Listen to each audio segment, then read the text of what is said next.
आशा है प्रबल, हम होंगे सफल, बाधाएं विफल, इति सिद्धम तुभ्यम तुभ्यम तुभ्यम। जी हाँ दोस्तों, आपके अपने YouTube चैनल तुभ्यम की टू सक्सेस में मैं मृदुत्पल नीलोर्मी गुप्त आपका हार्दिक अभिनंदन करता हूं।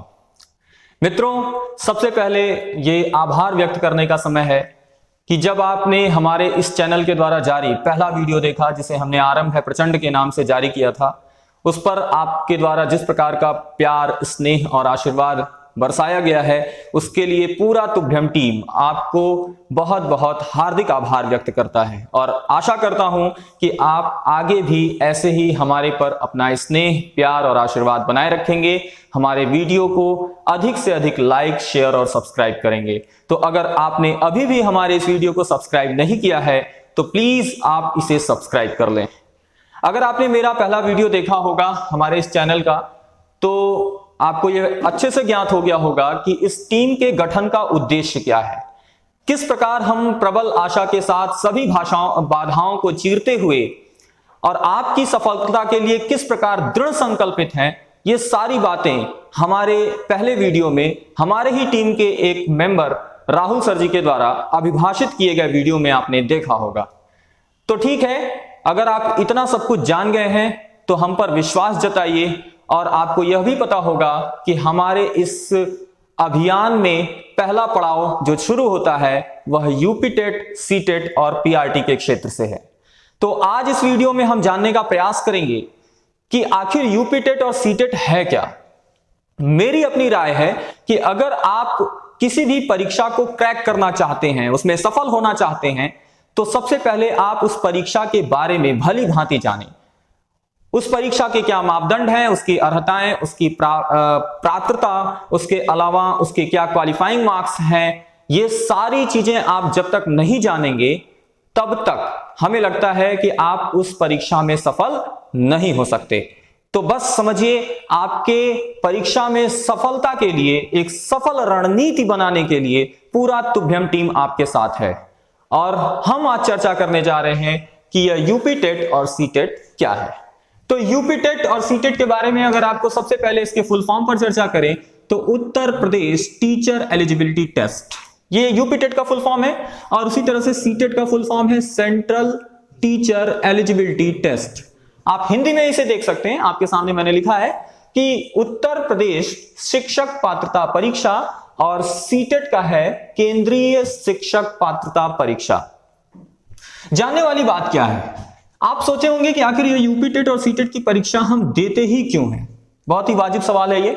तो आप बहुत ही सरल भाषा में इसका उत्तर जान सकते हैं। ये परीक्षाएं आयोजित इसलिए की जाती हैं क्योंकि इन परीक्षाओं के माध्यम से यह जानने का प्रयास किया जाता है कि आप शिक्षक बनने योग्य हैं या नहीं, आप शिक्षक बनने की पात्रता रखते हैं या नहीं, जो कि नाम से स्पष्ट भी है। तो आपका एक भ्रम मैं दूर कर दूं कि आप अगर सोच रहे होंगे कि यूपी टेट और सीटेट की परीक्षा पास करके आप डायरेक्ट नौकरी पा जाएंगे, तो यह भ्रम है। आप इसे अभी का अभी निवारण कीजिए। आप यूपी टेट और सीटेट की परीक्षा पास करके मात्र और मात्र यह प्राप्त करते हैं कि आप शिक्षक बनने योग्य हैं।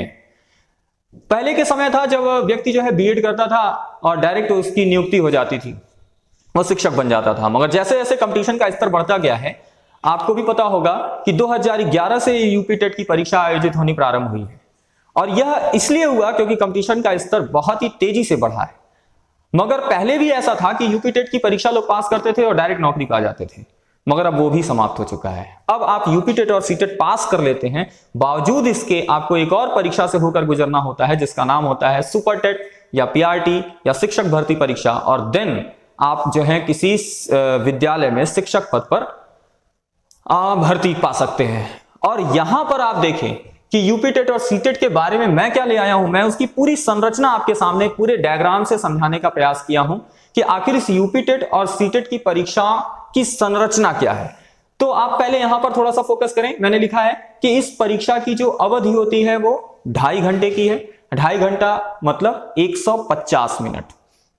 साथ ही इस परीक्षा का जो पूर्णांक है वह भी 150 अंक का है। और यह परीक्षा का जो पैटर्न होता है वो पूरी तरह से बहुविकल्पीय होता है। बहुविकल्पीय मतलब आपको 4 ऑप्शन दिए जाएंगे और उसमें से एक ऑप्शन सही होगा जिसे आपको चुनना होगा, और यह पेपर पूरी तरह से ऑफलाइन होता है। ठीक, तो आपको अगर थोड़ा सा इसका एनालिसिस आप करें तो हमें लगता है कि यह 150 मिनट 150 अंक, तो कहीं ना कहीं 150 मिनट मतलब प्रत्येक मिनट आपको 1 अंक दिला सकता है। और कुल इसमें टोटल प्रश्न कितने पूछे जाते हैं, तो 150 प्रश्न भी पूछे जाते हैं। तो अगर आप ध्यान दें तो आप कहेंगे कि 150 मिनट में हमें 150 प्रश्न करने हैं, इसका मतलब औसतन कहा जाए तो आप 1 मिनट में 1 प्रश्न हल करेंगे तो आपकी ये परीक्षा आसानी से क्वालिफाई हो सकती है। मगर दिक्कत कहां आती है, दिक्कत आप थोड़ा सा आगे बढ़ें तो समझ सकते हैं जब हम इसका विभाजन करते हैं। तो यूपी टेट और सीटेट की परीक्षा का जो हमने विभाजन किया है वो 2 भागों में किया है, पहला पेपर फर्स्ट और दूसरा पेपर सेकंड। यहां ध्यान दीजिए, पहले पेपर फर्स्ट पे चर्चा करते हैं। पेपर फर्स्ट जो आयोजित होती है वो 1 to 5 के लिए है, 1 to 5 के लिए, जिसको आप प्राथमिक स्तर कह सकते हैं। यानी कि आप अगर यूपी टेट के पेपर फर्स्ट को क्वालिफाई करते हैं तो आप शिक्षक बन सकते हैं, मगर किस स्तर के, तो 1 to 5 आई मीन प्राथमिक स्तर के शिक्षक आप बन सकते हैं, मगर उसके लिए आपको पेपर फर्स्ट क्वालिफाई करना होगा। अब जानते हैं कि पेपर फर्स्ट कितने सेक्शन में बटा होता है, तो आपको दिखाई दे रहा है यह टोटल 5 सेक्शन में बटा होता है, जिसमें पहले सेक्शन का नाम है बाल विकास एवं शिक्षण विधि, जिसको आप सामान्य भाषा में बाल मनोविज्ञान कह सकते हैं। इससे आपके 30 प्रश्न आपके एग्जाम में होंगे और प्रत्येक प्रश्न 1 अंक का है, तो 30 अंक भी आपको प्रोवाइड किया जाएगा। दूसरा जो सेक्शन होता है वो होता है भाषा प्रथम। भाषा प्रथम जब यूपी टेट के दृष्टिकोण से देखें तो लोग इसे अमूमन प्रायः हिंदी चुनते हैं और इससे भी 30 प्रश्न आते हैं और यह भी 30 अंक का आपको देता है। तीसरा जो होता है वह होता है भाषा द्वितीय, और यह भाषा द्वितीय आपका वैकल्पिक होता है, ऑप्शनल होता है। आपको यह समझना है कि वैकल्पिक का मतलब क्या हुआ। यहां देखिए विकल्प के तौर पे मैंने 3 विकल्प दिए हैं आपको, या तो आप अंग्रेजी चुनिए, या तो संस्कृत चुनिए, और या फिर उर्दू चुन लीजिए। इनमें से किसी एक सब्जेक्ट को आप भाषा द्वितीय में चुन लेंगे, किसी एक भाषा को। अगर आपकी इंग्लिश में अच्छी पकड़ है तो आप इंग्लिश चुनिए, संस्कृत में अच्छी पकड़ है तो संस्कृत चुनिए। हाँ, अगर आपको मैं थोड़ा सा इस पर चर्चा करें, माना कि आप जो है इंग्लिश से एमए किए हुए हैं और फिर भी आप चाहते हैं नहीं हम संस्कृत दें, तो आप एकदम स्वतंत्र हैं, आप यहां पर संस्कृत तब भी चुन सकते हैं। अगर आप माना कि आप संस्कृत से एमए किए हुए हैं, एमए बीए हैं, आप पढ़ाई संस्कृत से किए हैं, मगर आपकी इच्छा है कि हम इंग्लिश चुने, तो मैं आपको बता दूं कि आप पूरी तरह स्वतंत्र हैं, आप यहां अंग्रेजी भी चुन सकते हैं। ये इसीलिए इसका नाम ही रखा गया वैकल्पिक। ये पूरी तरह से ऑप्शनल है, आप पर डिपेंड करता है कि आप इनमें से कौन सा चुनते हैं। तो आपके लिए भाषा द्वितीय में इंग्लिश, संस्कृत और उर्दू, इन तीनों में से किसी एक को चुनना है। चौथे सेक्शन में आते हैं जो कि गणित है। इससे भी आपके 30 प्रश्न, और ये एक बहुत ही महत्वपूर्ण सेक्शन होता है। मुझे लगता है कि प्रायः ये विद्यार्थियों के लिए इन सारे सेक्शन में कठिन माना जाता है ना। चर्चा करते हैं आगे 5वें सेक्शन पर, जिसका नाम है पर्यावरणीय अध्ययन। इससे भी 30 प्रश्न पूछे जाते हैं और ये भी 30 अंक के हैं। तो कुल मिलाकर के आपने देखा कि 5 सेक्शन और प्रत्येक सेक्शन से अगर 30-30 सवाल आपको दिए जाएं तो कुल 150 प्रश्न हो जाते हैं और 150 अंक भी हो जाता है। और आपने यहां जाना भी है कि 150 मिनट मतलब 2.5 घंटे आपको समय भी मिला है। इसीलिए मैंने कहा था, यानी एक प्रश्न पर अगर आप 1 मिनट से ज्यादा व्यय करते हैं तो शायद यह परीक्षा निकालना आपके लिए थोड़ा कठिन साबित हो सकता है। अब सवाल उठता है कि यहां पर गणित का जो ये 30 प्रश्न दिया गया है, तो आप सोच रहे होंगे इसको भी तब यानी कि 30 मिनट में हमें करना होगा। तो जी हां, आपको इसे 30 मिनट में मिनिमम करना ही होगा। और अगर आप इसमें ज्यादा समय देते हैं तो इन्हीं बाकी में सेक्शन में से आप समय काटेंगे, तभी आप गणित में एक्स्ट्रा टाइम दे पाएंगे। तो कोई बात नहीं, आपको चिंता करने की कोई आवश्यकता नहीं है। आप कभी भी गणित नहीं पढ़े हुए हैं तो भी अगर आपने हमारे इस चैनल को सब्सक्राइब किया है तो निश्चित रूप से आप आगे जाकर के हमारे जो गणित के एक्सपर्ट टीचर आपको पढ़ाएंगे वो कम से कम समय में किस प्रकार अधिक से अधिक प्रश्नों पर अटेम्प्ट करना है वो भी सही तरीके से यह बताया जाएगा। तो अगर आप थोड़ा सा विश्वास हम पर जताइए तो मैं आपको पूरी तरह बता सकता हूं कि किस प्रकार 150 मिनट में इन्हीं 150 प्रश्नों के साथ 2-2 हाथ किया जा सकता है और बिना किसी गलती के। तो बहुत सी ऐसी समस्याएं सुनने में आती भी हैं जब लोग कहते हैं कि हमारा पेपर समय कम पड़ जाने के कारण छूट गया। वाकई ये बहुत ही गंभीर समस्या है और ये जो समस्या है ये आप बहुत लोगों के मुंह से सुनते रहे होंगे, उनका कहना होगा कि पेपर में टाइम कम पड़ा तो मैंने क्या किया, पेपर को एक साइड रखा और आने वाले 20 प्रश्नों को बिना देखे, बिना प्रश्न पढ़े वो केवल OMR शीट उसका भरते चले जाते हैं। मन किया ए भर रहे हैं, या किसी को मन किया वो रैंडमली कोई भी गोला भरते हुए चला जा रहा है। तो मैं ये कहूं कि ये व्यक्ति कर सकता है, आप भी कर सकते हैं, मगर ऐसे दिन ना आए तो बेहतर है। मगर अगर आप करते हैं तो आप कहीं ना कहीं फायदे में ही होंगे। क्यों? क्योंकि यहां पर एक महत्वपूर्ण लाइन आपके सामने लिखा गया है, निगेटिव मार्किंग नहीं है। जी हां, आप इसमें किसी भी प्रकार का कोई नकारात्मक मूल्यांकन किसी भी प्रश्न के लिए नहीं किया जाएगा। तो अगर आप इसमें प्रश्न छोड़कर घर चले आ रहे हैं तो हमें लगता है कि यह सबसे बड़ी मूर्खता है। आप बहुत लोगों से पीछे हो जाएंगे अगर आप जो है प्रश्नों को छोड़ देंगे। तो छोड़े किसी भी तरह नहीं, आपसे समय अगर कम भी पड़ता है तो वाकई ये सही तरीका है कि आप जो है कोई ना कोई गोले को अवश्य रंग कर आए। क्या पता आपका भाग्य भगवान आपके साथ हो तो वो निश्चित रूप से सही हो सकता है। तो आप नकारात्मक मूल्यांकन नहीं है, इस पर भी थोड़ा सा फोकस करेंगे कि आपका कोई प्रश्न आपको नहीं भी आ रहा है फिर भी आप अनुमानतः कोई ना कोई उसका टिक जरूर करके आए, क्या पता वह सही भी निकल जाए। तो हम आपको बताते रहेंगे कि आपकी रणनीति में कौन कौन से पॉइंट होने चाहिए जिससे आप किसी भी परीक्षा में सफल हो सकते हैं।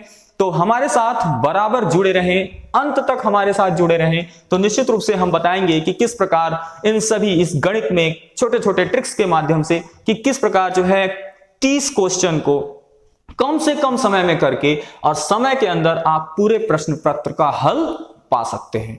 तो ये आपका पेपर फर्स्ट था जिसमें 5 सेक्शन किया गया था, और इसको अगर आप क्वालिफाई कर लेते हैं, पास हो जाते हैं, तो आप कहां शिक्षक बनेंगे? प्राथमिक स्तर के विद्यालयों में शिक्षक बनेंगे। अब सवाल उठता है कि ये विद्यालय की थोड़ी सी प्रॉपर्टीज क्या होंगी? ये राज्य सरकार द्वारा संचालित विद्यालय होंगे, राज्य सरकार द्वारा अनुमोदित होंगे, राज्य सरकार द्वारा सहायता प्राप्त होंगे, उनके द्वारा ही मान्यता प्राप्त विद्यालयों में आपकी भर्ती की जाएगी। प्राइमरी विद्यालय आप समझ रहे होंगे अगर तो।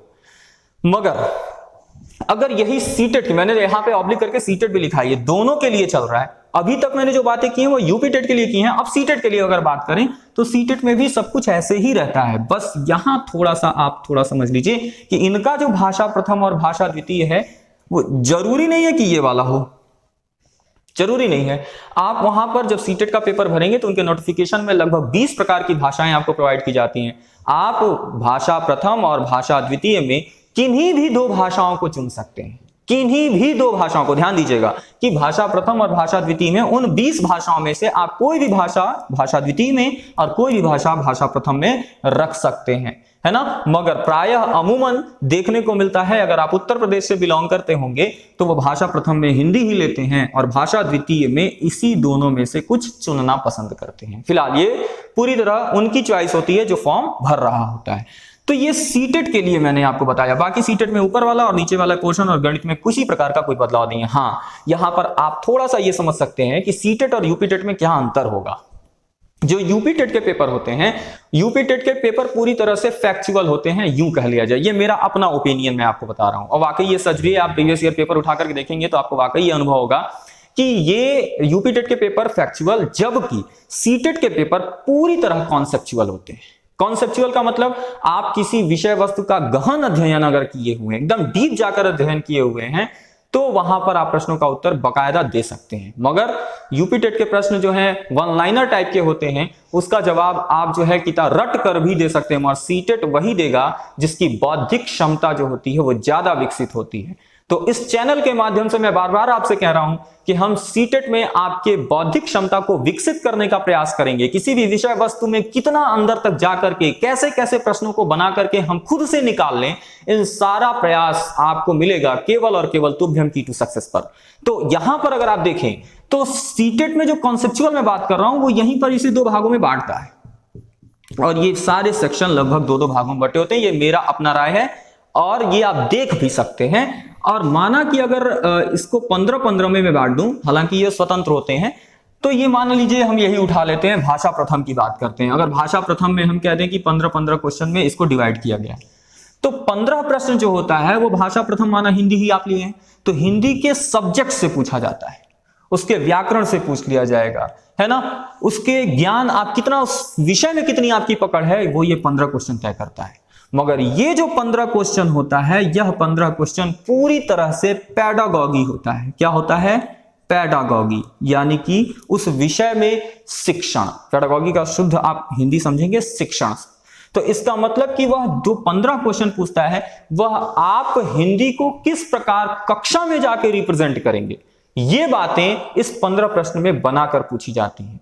तो इस तरह से अगर आप देखें तो विषयगत ज्ञान भी रहता है 15 प्रश्नों में, और आपकी स्किल क्या है, टीचिंग स्किल क्या है, किस प्रकार आप हैंडल करेंगे क्लास को, यह बाकी शेष 15 प्रश्नों में रहता है। और ऐसा केवल मैं हिंदी का एग्जांपल लेके बताऊंगा, ऐसा ही आपका भाषा द्वितीय के साथ है, ऐसा ही आपका गणित के साथ है। केवल 15 प्रश्न आपको लगाने के लिए दिए जाएंगे, जो ये चेक किया जाएगा कि क्या वाकई आप विषयगत ज्ञान गणित का रखते हैं या नहीं रखते हैं। और बाकी के 15 सवाल जो गणित के दिए जाएंगे वह पूरी तरह से पेडागॉगी के होंगे, और उसमें यह तय किया जाएगा कि क्या आप गणित की विषय वस्तु को डीप से जाकर के पढ़े हैं, क्या आप पढ़ने के बाद किसी को अच्छे से समझा सकते हैं, और वो भी समझाना किसे है। तो स्तर आपके सामने लिखा हुआ है प्राथमिक स्तर। प्राथमिक स्तर के बच्चों को आप किस प्रकार हैंडल करेंगे गणित की कक्षा में, यह शेष 15 प्रश्नों में गणित के बनेगा। तो इसी तरह से सीटेट का जो पेपर होता है वो यूपी टेट से एकदम अलग हो जाता है। तो कहीं ना कहीं योग्य शिक्षक जो निकल करके आते हैं वो सीटेट की परीक्षा से ज्यादा अच्छे निकल करके आएंगे। क्यों? क्योंकि उसमें विषयगत ज्ञान के साथ साथ आपकी टीचिंग स्किल पर भी पूरा ध्यान वो दे रहा है। और यूपी टेट में भी अब यह बदलाव किया जाने लगा है। आप पिछली बार का यूपी टेट अगर देखे होंगे तो बकायदा पेपर में निकला भी था कि इस बार का यूपी टेट जो है एक लेवल अप होगा, और इसके प्रश्नों की जो कठिनाई का स्तर है वो देखिए यहां पर मैंने लिखा भी है। प्रश्नों की कठिनाई का स्तर क्या है? इंटरमीडिएट है। यानी बेसिक शिक्षा परिषद जो पाठ्यक्रम तय की रहती है ना विद्यालयों में, वहां से ही विषय वस्तु उठाएगा, मगर उस विषय वस्तु के जो प्रश्न के कठिनाई के स्तर होंगे वो कहां तक के होंगे? इंटरमीडिएट के। जैसे माना कि मैं एक एग्जांपल आपसे ले लूं, बल चैप्टर आप देखेंगे कक्षा 8 के भी किताब में मिलेगा, है ना। कक्षा 7 के भी किताब में आप जाएंगे तो बल के बारे में थोड़ा बहुत डेफिनेशन दिया रहता है। कक्षा 6 से ही पढ़ाना वो बल के बारे में शुरू कर देगा और कक्षा 8 तक वो दाब तक पहुंचा देता है। तो ऐसी स्थिति में आपने देखा कि वहां बल के बारे में बताया, मगर जब प्रश्न बनाने बैठता है एग्जामिनर तो वह बल से जब कठिनाई का स्तर उठाएगा तो वो कहां तक लेके चला जाएगा? आपको इंटर तक लेकर के चला जाएगा। यानी कि बल के बारे में आपने इंटर तक क्या पढ़ के रखा है उस समूचे ज्ञान से वह प्रश्न पत्र बनाएगा। तो विषय वस्तु उठाएगा बेसिक शिक्षा परिषद के पाठ्यक्रम से और प्रश्नों के कठिनाई का स्तर रखेगा इंटर। इसीलिए मैंने इसको अलग से फोकस किया है, ये दोनों के लिए है। इस पर फिलहाल अभी मैंने चर्चा नहीं की है। तो ये दोनों के लिए प्रश्नों के कठिनाई का स्तर क्या होगा? इंटरमीडिएट होगा। अब चलते हैं, आपने ये जाना शायद बहुत अच्छे से समझा होगा कि यूपी टेट और सीटेट किस प्रकार एक दूसरे से अलग होते हुए भी समान है और समान होते हुए भी अलग है। ठीक है, तो आपने देखा कि ये पेपर फर्स्ट क्वालिफाई कर लेंगे तो उसी दिन उसी पाली सेकंड पाली में जो होता है पेपर सेकंड भी आयोजित होता है। और अगर आप इसे क्वालिफाई कर लेते हैं तो 6 to 8 यानी उच्च प्राथमिक विद्यालयों में आपकी शिक्षक पदों पर भर्ती होगी। यानी कि जब तक पेपर सेकंड नहीं क्वालिफाई किए तब तक आप कक्षा 6 के शिक्षक बन जाएं असंभव है। कक्षा 7 कक्षा 8 के शिक्षक बनने योग्य आप नहीं हैं, आपको पेपर सेकंड क्वालिफाई करना होगा। तो अब सवाल उठता है कि आप कौन सा फॉर्म भर सकते हैं? तो आप ये भी भर सकते हैं और आप ये भी भर सकते हैं, दोनों एक साथ भी भर सकते हैं, है ना। मगर क्या एलिजिबिलिटीज हैं, क्या अर्हताएं हैं जब आप यूपी टेट का फॉर्म भर सकते हैं? वो अर्हताएं बहुत ही इंपॉर्टेंट होती हैं, मगर उन अर्हताओं पर चर्चा हम करेंगे सबसे आखिरी में, क्योंकि बहुत इंपॉर्टेंट है और लोग उसमें बड़ा कंफ्यूज होते हैं। तो मैं इसीलिए उसको सबसे आखिरी में रखा हूं कि क्या क्या एलिजिबिलिटीज हैं जब आप इसके प्राथमिक स्तर का भी फॉर्म भर सकते हैं, उच्च प्राथमिक स्तर का भी फॉर्म भर सकते हैं। फिलहाल अभी हम चर्चा कर रहे थे पेपर सेकंड की। तो पेपर सेकंड में अगर आप देखें तो यहां 5 सेक्शन था ना, और यहां पे कितना सेक्शन है? 4 ही सेक्शन में पेपर डिवाइड होता है, मगर पहला सेक्शन सेम है जो यहां वही यहां बाल मनोविज्ञान वाला ही है। दूसरे में भाषा प्रथम और भाषा द्वितीय है। उसी तरह यहां भी हिंदी, अंग्रेजी, उर्दू, संस्कृत में से किसी एक को आपको चुनना है वैकल्पिक विषय का। मगर यहां थोड़ा समझना है, जो चौथा सेक्शन होता है वो यहां देखिए लिखा है गणित एवं विज्ञान। इन सबसे 30-30 क्वेश्चन, मगर इससे कितना लिखा है? 60 क्वेश्चन लिखा है। यानी कि ख में मैंने लिखा है सामान्य अध्ययन और ग में लिखा है अन्य शिक्षकों के लिए क या ख। इसका मतलब समझ लेते हैं।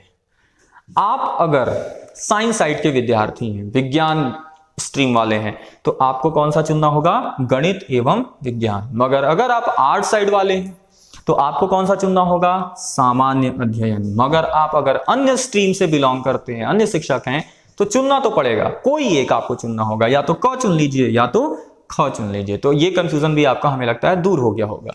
और जो भी सेक्शन आप चुनेंगे वह अकेले आपसे कितना प्रश्न पूछेगा? 60 प्रश्न पूछेगा। हालांकि इसको भी आप थोड़ा सा डीप जाके समझें तो ये गणित विज्ञान से 60 पूछेगा, तो इसमें क्या होता है 30 इससे पूछता है और 30 इससे पूछता है कुल मिलाकर के 60 हो जाता है। निश्चित है, मैंने तो हर बार गिना है, तो 30 इससे मिलता है, 30 इससे मिलता है, मगर वो बंटवारा नहीं किया रहता है ना।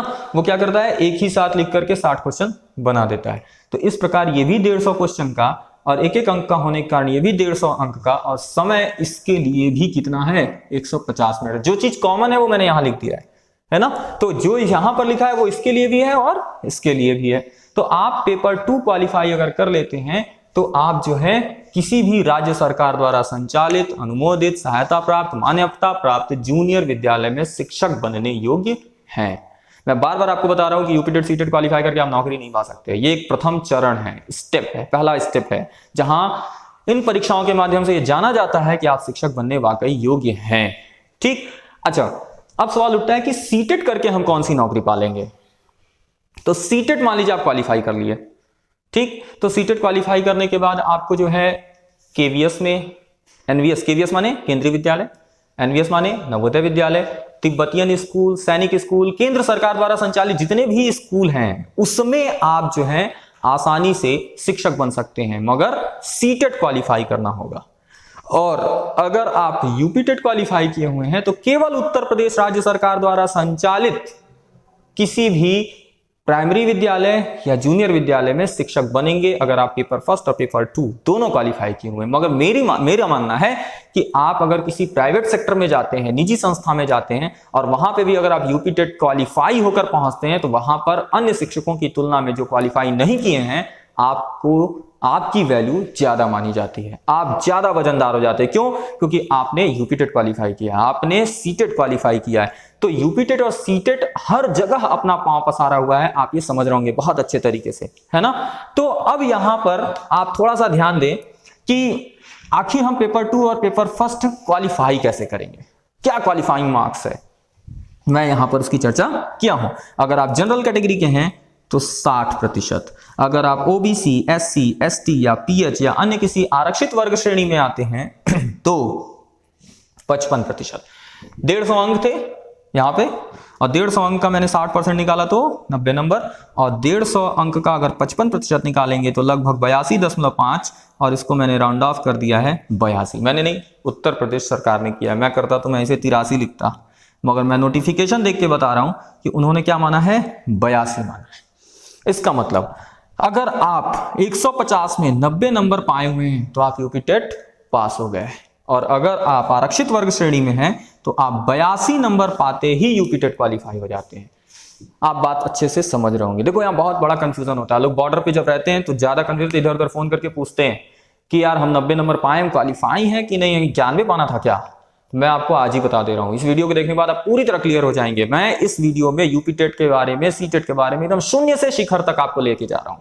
तो अगर आप 90 नंबर पाए हैं या 90 से ज्यादा पाए हैं, दोनों स्थितियों में आप क्वालिफाई हैं, मगर आप 90 से कम पाए हैं तो आप क्वालिफाई नहीं हैं अगर आप जनरल श्रेणी में आते हैं। तो अगर आप आरक्षित किसी वर्ग श्रेणी में आएंगे तो उस स्थिति में आप 82 नंबर अगर पाते हैं तो क्वालिफाई है, 82 से ऊपर पाए हैं तो क्वालिफाई है, मगर 82 से नीचे आपको नहीं आना है किसी भी हाल में। अब देखिए सीटेट की बात अगर करें तो सीटेट में भी यही रखा गया है, मगर सीटेट में आप 90 नंबर पाए हैं तो इसका मतलब आप आसानी से सीटेट की परीक्षा पास कर लेंगे।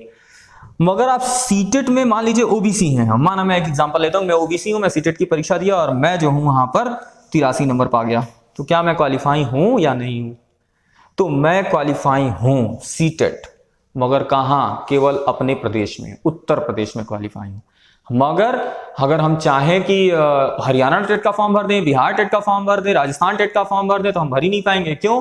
क्योंकि सीटेट कहता है कि आप 90 नंबर पाए हुए तभी केंद्र की नजर में आप क्वालिफाई हैं। केंद्र का मतलब प्रत्येक राज्य की नजर में आप जो हैं क्वालिफाई हैं। मगर आप 83 पाके बैठे हैं तो केवल आप अपने प्रदेश में राजा हैं, अन्य प्रदेश में जाने पर आपकी वैल्यू नहीं है। हाँ, ये हरियाणा सरकार, राजस्थान सरकार या बिहार सरकार तय करेगी कि आप उस टेट का फॉर्म अगर भरते हैं, वहां की भर्ती भरते हैं, तो वो 83 पे मानता है या नहीं मानता है, यानी कि वो इस 55% को मानता है या फिर वो अपने शासनादेश में कुछ और जारी किया हुआ है। मगर आप निश्चिंत रहिए, अगर आप 90 नंबर पा लेते हैं तो सारे झंझटों से मुक्ति, आप 90 नंबर पाने के बाद केंद्र द्वारा संचालित किसी भी विद्यालय में शिक्षक बन सकते हैं। साथ ही साथ किसी भी राज्य में जाकर के आप फॉर्म भर सकते हैं। क्यों? क्योंकि आप 90 नंबर लेकर के जा रहे हैं।